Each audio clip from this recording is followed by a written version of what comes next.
අපි last break එක ගත්තේ දුමින්දත් එක්ක අපි ලාස්ටි මොඩිෆිකේෂන් ගැන කතා කරන්න. ඊට කලින් ඇතරම දුමින්ද කෝවිඩ් එක තමන් දන්න දෙයෙන් රටට සේවයක් කරා නව නිෂ්පාදනයක් කරා. එතටම ගොඩක් දේවල් හිතන්න හදපු කාලේ අපේ රටේ කට්ටිය අලුත් දේවල් හොයන්න කාලේ දුමින්දත් ඇත්තට ඒ වගේ නිර්මාණයක් කරා. මොකක්ද තත්ත්වය ඒකේ? ආඩම්බරයි අපිට ඇත්තටම. නෑ විහිළුවට නේ මම හැම වෙලේම මම විහිළුව නෑ. ඇත්තටම සීරියස්ලි මම ඒක දැක්කම හරි සතුටුයි. ඒක සමීර ලැරින්ගස් වීඩියෝ ලැරින්ගස්කෝප් කියලා උපකරණයක්. ඔව්. ඒක ලංකාවේ මුදලින් සාමාන්‍ය ඔරිජිනල් එකක් ලක්ෂ 9මාරක් විතර වෙනවා. හා. ඉතින් අපි ලංකාවේ හැදුවා සම්පූර්ණයෙන්. මම දැක්කා අපේ ඔය දැන් වාහන වලට අවතර වෛද්‍ය උපකරණත් අදට තත්ත්වයට මට අපේ chat group එකට ඇවිල්ලා බලනවා WhatsApp group එකේ මේක දැම්බාම දුවිද්ද මට පුදුම හිතුණා. හැබැයි කොවිඩ් පටන් ගත්ත ගමන් පළවෙනි වීක් එකේම වගේ හැදුවා ඒකනේ. ඔව් මම කර්ෆියු දාලා දවස් 3ක් වගේ යනකොට පටන් ගත්තා අපෝ. එහෙම අයිඩියා එකක් ආවේ කොහොමද ඔයාලට? ඇයි එහෙම ඕනේ කියලා හිතුනේ? මම ජාතිකරෝහලේ ඩොක්ටර් කෙනෙක් ඇවිල්ලා මාව හම්බුණා සංකල්ප කියලා ඩොක්ටර් කෙනෙක්. හා. ඉතින් ඇවිල්ලා කොහොමද මාව හොයාගෙන යුනිට් එක පෙන්නුවා මෙන්න මේ වගේ හදන්න පුළුවන්ද කියලා මම කිව්වා පුළුවන් හදන්න කියලා හැදුවා ඉතින්. ඒක ප්‍රායෝගිකව ප්‍රොජෙනේට ගන්න ඒගොල්ලන් වුණාද? අපි දැන් ගොඩක් හොස්පිටල්ස් වලට ඒක දීලා තිනවා ෆ්‍රී ඔෆ් චාර්ජ්. ෂා. ඉතින් පොඩි ප්‍රශ්නත් ආවදී ඒවත් නිරාකරණය කරගෙන ගියා. අනිවාර්යයෙන්ම වුණා. අවුරුදු ගානක් එක්ස්පීරියන්ස් හදන එකේ නෙමෙයි ප්‍රශ්න තියෙන්නේ ලංකාවේ මිනිස්සුන්ගේ ප්‍රශ්න ටිකක් තියෙනවා. මිනිස්සුන්ගේ ප්‍රශ්න තියෙනවා. ඒ දේවල් පාවිච්චි කරන්න මිනිස්සු ලෑස්ති නෑ අපේ කියන දේ. පාවිච්චි කරන එක නෙමෙයි ප්‍රශ්න තියෙන්නේ මට තියෙන මොනවද මේ ක්වොලිෆිකේෂන්ස් ඒ වගේ ප්‍රශ්න ටිකක් තිබ්බා.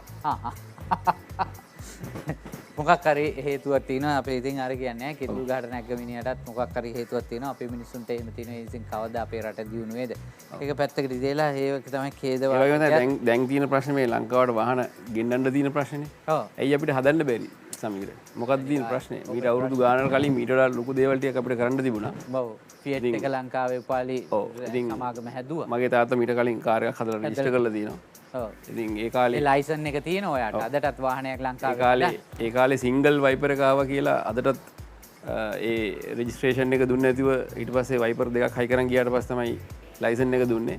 ඉතින් ගොඩක් දුකයි ඒවා මතක් වෙනකොට දැන් 2020 දී මම දැකලා තියෙනවා සිංගල් වයිපර්ස් කාස් ලංකාවට ඇවිල්ලා තියෙනවා. මගේ තාත්තා අවුරුදු 25කට කලින් තමයි සිංගල් වයිපර් එක ඩිසයින් කරලා තියෙන්නේ. I'm proud to be a Sri Lanka. Right. Duminda අපි start කරමු. මේ දවස්වල ටිකක් මාකට් එකේ අලුතෙන් එන පොපියුලර් වේගන එන වෙහිකල් එක තමයි වාද මොඩිෆයි කරලා තියෙන්නේ. ඔව් මේක දැන්ට අර ලේටස්ට්ම විකිනෙන වාහනය කියලා කියන්න පුළුවන්. ඔව්. ඉතින් මේක ෆුල් බේසික් වාහනයක්. සිංගල් ටෝන් තිබ්බේ අපි 2 ටෝන් කලර් කරලා තියෙනවා. ඉතින් ඒ වගේ මොඩිෆිකේෂන්ස් ගොඩක් කරලා තියෙනවා. හැබැයි ස්ටෑන්ඩඩ් දෙන මොඩිෆිකේෂන්ස් තමයි පාවිච්චි කරලා තියෙන්නේ. වෙන මුකුත් වෙනස් කරලා නැහැ. ඔරිජිනල් එන ඩිසයින් එකේ මොඩලිස්ටා ෆ්‍රන්ට් ලිප් එක තමයි අපි ෆ්‍රන්ට් බෆර් එකට හයි කරලා තියෙන්නේ. මේකේ versions දෙක තුනක් එනවා. ආෆ්ටර් මාකට් versions උත් එනවා. ඉතින් මීට වඩා ලොකු වෙනස් ඩිසයින් තව ඉස්සරහට මම අරන් එනවා. මේ version එකේ same design එකේම දැන් අපි ඒක ඕස්ට්‍රේලියාව වලට එක්ස්පෝර්ට් කරනවා. good right. ඔයා තියෙන ඔරිජිනල් මේක බේසික් version එකත් එක්ක එද්දි මේකට ආෆ්ටර් මාකට් එකේ ඔයා ෆිට කරපු දේවල් ටික මට පැහැදිලි කරන්න ගත්ත දේවල්. සමිත් දැන් මේකේ මෙතන මේ බීඩ් එකක් පේනවද ඔයාලට? ඔව්. එතනින් පල්ලෙහා සම්පූර්ණ බොඩි කිට් එක 100% ලංකාවේ නිෂ්පාදනය කරලා හයි කරපු බම්පර් ලිප් එක සම්පූර්ණයෙන්ම ලංකාවේ එකක්. ඔව්. එතකොට මේකේ කළු පාටයි සුදුයි සිල්වයි කලර්ස් තුනක් තියෙනවා. ඒ වගේම LED ලයිට්ස් දෙකක් දෙපැත්තේ තියෙනවා. එතකොට මේක හයි කරද්දි සම්පූර්ණයෙන්ම අපි අර දැන් ගොඩක් අයට ප්‍රශ්න තියෙනවා මේ අලුත් වාහන වලට මේ ඩ්‍රිල් කරලාද හයි කරන්න කියන එක කොහෙවත් අපි ඩ්‍රිල් කරලා නැහැ.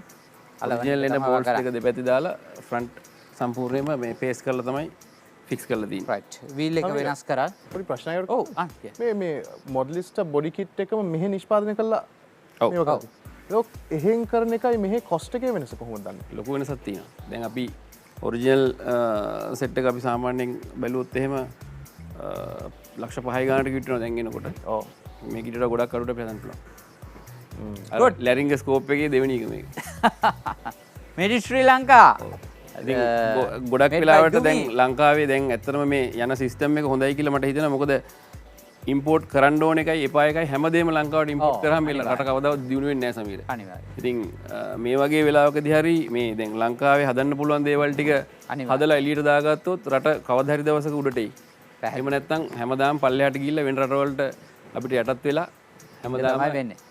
අර ඩොලර් එක උඩ ගියා කිය බලන්න මොකක් හරි රටකට අපිට යටත් වෙලා ජීවත් වෙන්න වෙයි. ඩොලර් එකවත් එහෙම උඩ යන එක කොච්චර වටිනවද වෙන්නේ යන්න නැතිකොට. රයිට් වීල් එක වෙනස් කරද්දු මේ වීල් එක ඔරිජිනල් ආපු ෆැක්ටරි වීල් එක. හරි.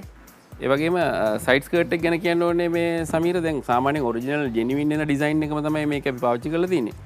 නමුත් අපිට මීට වඩා වෙනස් සයිඩ් ස්කර්ට් එකක් මම කරා නම් ඇත්තටම මීට වඩා වෙනස් සයිඩ් ස්කර්ට් එකක් තමයි පාවිච්චි කරන්නේ. මොකද මේකේ සයිඩ් ස්කර්ට් එක ඇත්තටම මට පේන විදිහට පොඩ්ඩ එලියට වැඩි. නමුත් ඔරිජිනල් ෆැක්ටරියෙන් එන මොඩල් ස්ටාර් සයිඩ් ස්කර්ට් එක තමයි මේ ඔරිජිනල් අපි හයි කරලා තියෙන්නේ. ඔව් ඒක ඇත්තට රෝදෙල් නුචුටක් එළියෙන් පේනවා. තව දෙයක් තියෙනවා සමීර දැන් මේකේ සිංගල් ටෝන් ආපු ජීප් එකක්.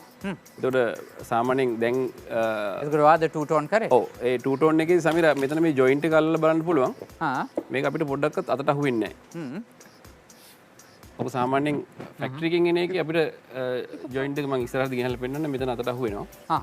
ඉතින් අපිට ඒක ඊටත් වඩා හොඳට කරන්න පුළුවන්. කරලා තියෙනවා. රයිට්. ඔන්න අපි එනවා රියර් අපියරන්ස් එකට. අපි බලමු මොනවද අප්ග්‍රේඩ් කරලා තියෙන්නේ දුමින්ද. පිටිපස්සේ බොඩි කිට් එක සමීර දැන් අර ෆ්‍රන්ට් එකේ වගේම ඔයාලට මේ බීඩින් එකක් පේනවා. ඔව්. ඒ කියන්නේ අපි බොඩි කිට් එකයි බොඩි එකයි අතර බීඩින් එක පාවිච්චි කරලා එතනින් පල්ලෙහා සම්පූර්ණ කොටස අපි හාෆ් ෆ්ලිප් එක. ඒකත් අර ෆ්‍රන්ට් එකේ වගේම වයිට් එක එතකොට බ්ලැක් කලර් එකෙත් වෙනසක් තියෙනවා සමීර 209 කියන කලර් කෝඩ් එකට තමයි යන්නේ. පේනද ඔයාලට පොඩි මෙට්ලික් එකක් තියෙනවා. ඒකේ අර හුඩ් එකේ තියෙන බ්ලැක් එක නෙමෙයි වෙනස්. ඔව්. ඒ වගේම මෙන්න මේ හරින හාෆ් ෆ්ලිප් එකක් සම්පූර්ණයෙන්ම පාවිච්චි කරලා තියෙනවා. ඒත් සේම් මොඩල් ස්ටාර් ඩිසයින් එක. රයිට්. ඒක තමයි එක්ස්ටීරියර් පැත්තෙන් මේ ටික තමයි ඔයා වෙනස් කරලා තියෙන්නේ. අතරම සමීර මේකේ නෝමල් ස්පොයිලර් එකක් වගේ ඩෝ එකකින්ම පෙන්නනවා. එතකොට බ්‍රේක් ලයිට් එකක් තියෙනවා. ඒ සම්පූර්ණ ඩෝ එකටම අලෝපු ස්පොයිලර් එකක් තමයි අපි පාවිච්චි කරලා තින්නේ මේ රියර් අපියරන්ස් එකේ. ඒකෙන් ලොකු වෙනසක් වාහනයට ලබා දී තියෙනවා. පැහැදිලිවම දැක්කම ඒක පේන්න තියෙනවා. ඒක පැහැදිලි. අතට මේ දෙයත් එක්ක ඔරිජිනල් ස්පෙක් එකත් එක්කම මේක සම්පූර්ණයෙන්ම ආවොත් මාකට් එකේ ලොකු මාකට් වැලියු එකක් තියෙනවා. හැබැයි ඔයගොල්ලන්ට ආෆ්ටර් මාකට් ප්‍රොඩක්ට් විදියට ලංකාවේ බේසික් වෙහිකල් එකක් ඔයගොල්ලන්ට අරගෙන මේ වගේ මොඩිෆයි කරගෙන ඒකේ මාකට් වැලියු එක වැඩි කරගන්න පුළුවන්. අපිට ඔරිජිනලි මේකේ බොඩි කිට් එකත් එක්ක ඉම්පෝට් කරනවට වඩා ලොකු වටිනාකමකට හදන්න පුළුවන්.